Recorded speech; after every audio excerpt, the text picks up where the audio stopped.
طبعا احنا شفنا كمية شماتة وغل في وقوع الاهلي او الخروج من دوري ابطال افريقيا امام صن داونز. لقينا كمية حقد وغل غريبة، وده مش جديد، ده المعتاد.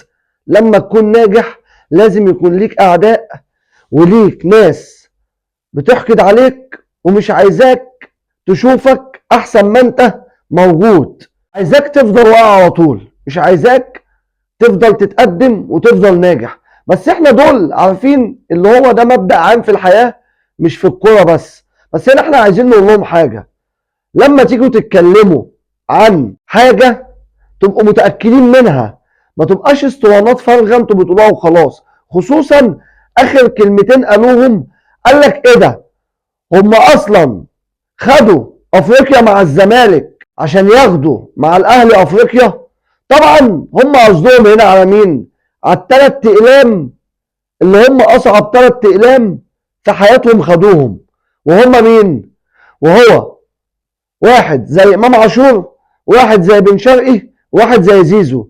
بس القلم اللي كان لسه سخن ولغايه دلوقتي هم مدوخين منه هو قلم زيزو، لكن قلم بن شرقي وقلم امام عاشور خلاص عدى عليهم فتره. هنا حابب انور لهم مخهم اللي ساعات بيكون مضلم شويه او في معظم الاوقات مضلم. هنا يا حبيبي انا عايزك تسند ظهرك كده معايا وتسمع الكلمتين دول، عشان خاطر لما تيجي تقول حاجه بعد كده لو مش متاكد منها ما تقولهاش، عشان بتتحسب عليك اكتر من الوقوع اللي انت وقعه. دلوقتي انت بتقول زيزو وامام عاشور وبن شرقي الزمالك ما خدش بيهم افريقيا. تعرف هنا ليه؟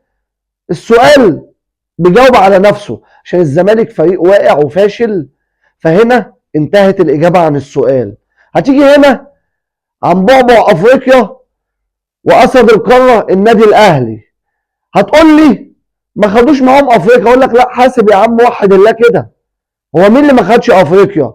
اولا قبل ما اللعيبه دي تروح للاهلي عشان تاخد افريقيا اللي ما خدتهاش وعمرها ما شافتها في بعض انديه لعبت فيها، خصوصا زيزو وامام، بن شرقي كان واخدها مع الوداد وقدام الاهلي، خلاص ده خليه على جنب.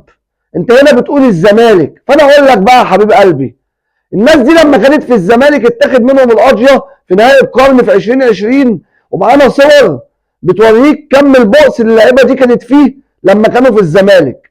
لما هم راحوا الاهلي يا حبيبي، راحوا الاهلي عشان عارفين مفيش غيره مستولي على افريقيا، واكبر فريق واخد افريقيا ومكتسح القاره، واكتر فريق